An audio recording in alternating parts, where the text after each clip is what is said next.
Right now, as you're watching this video, 3 countries are on the brink of war over something most people have never heard of. It's not oil, it's not territory, it's not religion, it's water. And at the center of this brewing conflict sits the most controversial construction project on Earth. A massive concrete wall in the Ethiopian highlands that's about to change the fate of 300 million people. The Grand Ethiopian Renaissance Dam. $5 billion, 10 years of construction, and a geopolitical powder keg that has Egypt threatening military action and Sudan caught in the crossfire. I'm about to show you why this dam represents the biggest shift in African power dynamics in over a century, and why the decisions made about this project in the next few months could literally determine whether the Nile River continues to flow. Picture this: a concrete wall taller than the Statue of Liberty, stretching over a mile across one of the most remote valleys in Africa.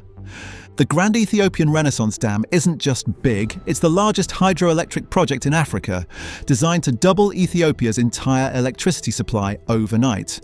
We're talking about 145 meters of roller-compacted concrete rising from the Ethiopian highlands, creating a reservoir that can hold 74 billion cubic meters of water.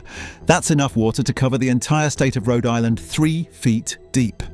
But here's where the story gets interesting and controversial. The dam sits on the Blue Nile, just 40 kilometers from the Sudanese border, and the Blue Nile provides 80% of the water that flows into the main Nile River during flood season, which means Ethiopia now controls the tap that feeds Egypt's lifeline. Here's what the engineering reports don't want you to know. This project almost collapsed before it even began. When construction started in 2011, engineers thought they understood the geology. They had surveys, soil samples, and computer models showing stable bedrock perfect for a massive dam. They were wrong. During excavation, workers discovered sliding planes in the gneiss bedrock. Essentially, the rock was unstable and could shift under the massive weight of the dam. The original foundation design was completely inadequate, so what did they do? They kept digging and digging and digging. The foundation excavation went far deeper than planned, requiring millions more cubic meters of concrete and pushing costs through the roof. But here's the crazy part: they made these critical design changes on the fly, adapting as they discovered new geological challenges. Most engineering projects would have been shut down. Ethiopia kept building. Now let's talk about how a country where 44% of the population lives in poverty managed to fund a $5 billion mega project. The answer isn't what you'd expect. Ethiopia didn't go to the World Bank or the International Monetary Fund. They went to their own people first, selling government bonds to Ethiopian expatriates around the world. Imagine asking diaspora communities to fund a dam while people back home lack basic electricity. But the real money came from China. Chinese banks provided critical funding for turbines and electrical equipment. Chinese companies got major contracts. And suddenly, this wasn't just an Ethiopian project, it was part of China's Belt and Road Initiative to reshape African infrastructure. Egypt watched nervously as their biggest rival got backing from the world's second largest economy. Here's where the controversy really begins. Ethiopia awarded the main construction contract to Italian firm Salini Impregilo immediately after announcing the project. No competitive bidding, no transparency, no consultation with downstream countries, just a handshake deal worth billions. Critics called it corruption, Ethiopia called it efficiency. But the real issue wasn't the contract process, it was what happened next. Construction began without any agreement with Egypt or Sudan about how the dam would be operated. No water-sharing treaties, no coordination on filling schedules, no discussion of what happens during drought years. Ethiopia essentially said, "We're building this dam on our territory with our money, and we'll operate it however we want." That's when Egypt started making threats. The dam's reservoir is so massive that filling it requires careful planning. Fill it too fast and downstream countries face severe water shortages. Fill it too slow and Ethiopia can't generate the electricity it desperately needs. Ethiopia chose a middle path, multi-year filling during rainy seasons, gradually increasing water levels while maintaining some downstream flow. But here's what terrified Egypt. During the filling process, the amount of water reaching the Aswan High Dam could drop by 25% or more. In a country where 95% of the population lives along the Nile, that's not just an economic problem, it's an existential threat.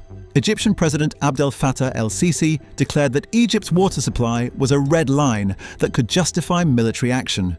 Sudan found itself caught between two regional powers, dependent on both the Blue Nile's water and Ethiopia's electricity exports. What makes this conflict so dangerous is that it's not really about the dam, it's about power. For over a century, Egypt has dominated Nile River politics through colonial-era treaties that gave it veto power over upstream projects. The 1929 and 1959 agreements essentially made Egypt the gatekeeper of the Nile. Ethiopia never signed those treaties, and with the Renaissance Dam, they're challenging Egypt's water hegemony for the first time in modern history. Egypt has leveraged international alliances, lobbying the United States, European Union, and Arab League to pressure Ethiopia. They've threatened economic sanctions, diplomatic isolation, and yes, military intervention. Ethiopia has countered by framing this as a sovereignty issue. Why should a colonial-era treaty prevent them from developing their natural resources to lift their people out of poverty? Here's the scenario that keeps Egyptian officials awake at night. What happens if the dam fails? The Grand Ethiopian Renaissance Dam sits upstream from Sudan's Roseras Dam and Egypt's Aswan High Dam. If the Ethiopian dam suffered a catastrophic failure, the resulting flood could overwhelm downstream infrastructure and devastate the Nile Valley. But there's an even scarier scenario. What if Ethiopia uses the dam as a weapon? During a conflict, Ethiopia could theoretically release massive amounts of water to flood downstream areas, or conversely, shut off the flow entirely to create artificial drought conditions. Egyptian military planners have studied both scenarios. Their conclusion? The dam represents an unacceptable strategic threat that might justify preemptive action. Here's the irony that nobody talks about. Ethiopia's electrical grid is so underdeveloped that it can't actually use most of the power the dam will generate. The country has ambitious plans to export electricity to neighbouring countries, but the transmission infrastructure is mostly aspirational. Power lines that exist on paper, but not in reality.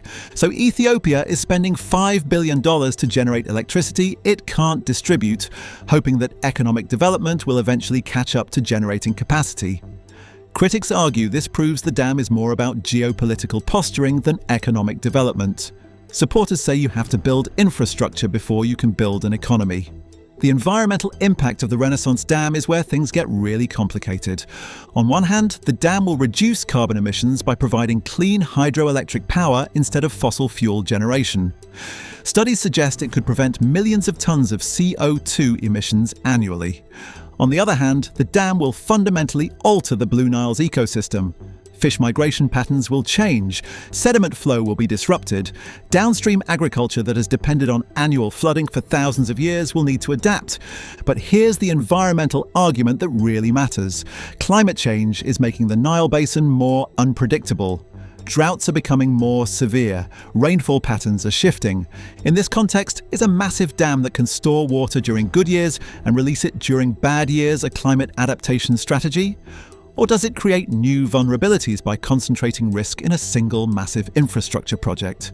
For over a decade, Egypt, Sudan, and Ethiopia have been negotiating about the dam. The African Union has mediated. The United States has hosted talks. The World Bank has offered technical assistance. Every negotiation has failed.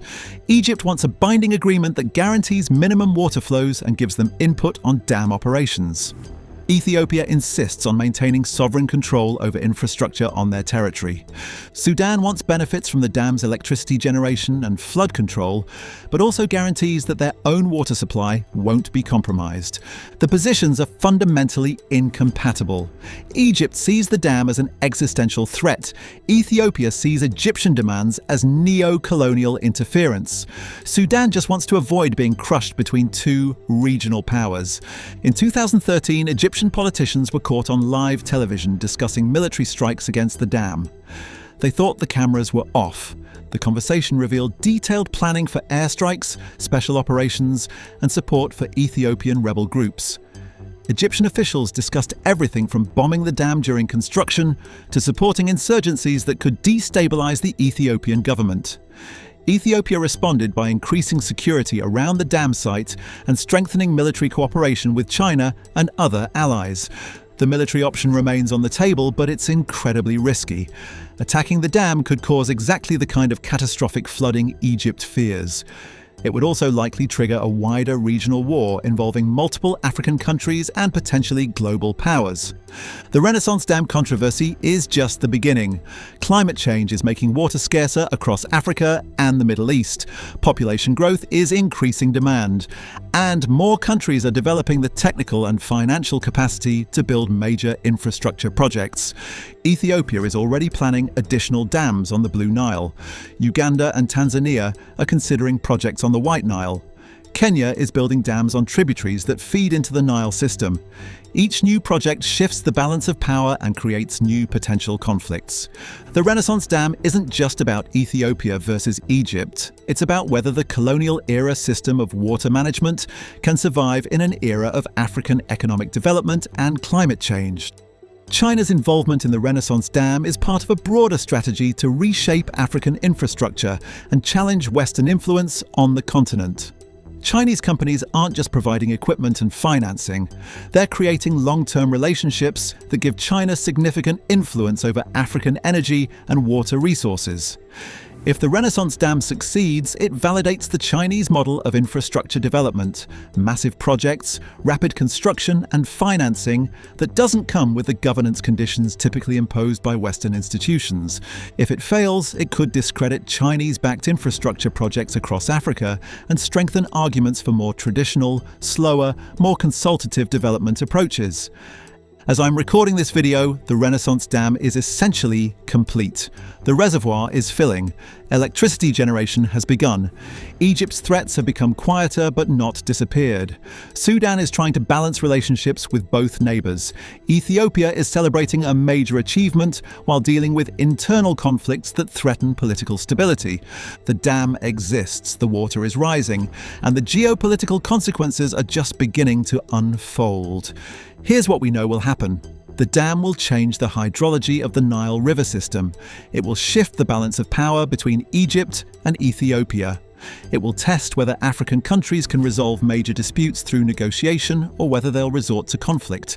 Here's what we don't know: whether Egypt will ultimately accept the new reality or take military action, whether Sudan can maintain relationships with both neighbors, whether Ethiopia's internal political problems will affect dam operations, whether climate change will make the whole system more or less stable.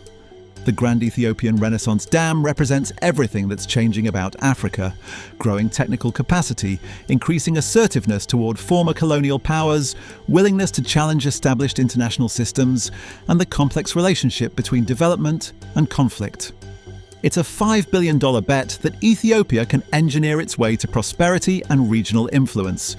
Whether that bet pays off could determine the future of the world's longest river and the 300 million people who depend on it. The dam is built, the reservoir is filling, and the world is watching to see what happens next. We committed to releasing 2 videos a week. Like, share, subscribe, and hit the bell icon for more visionary builds.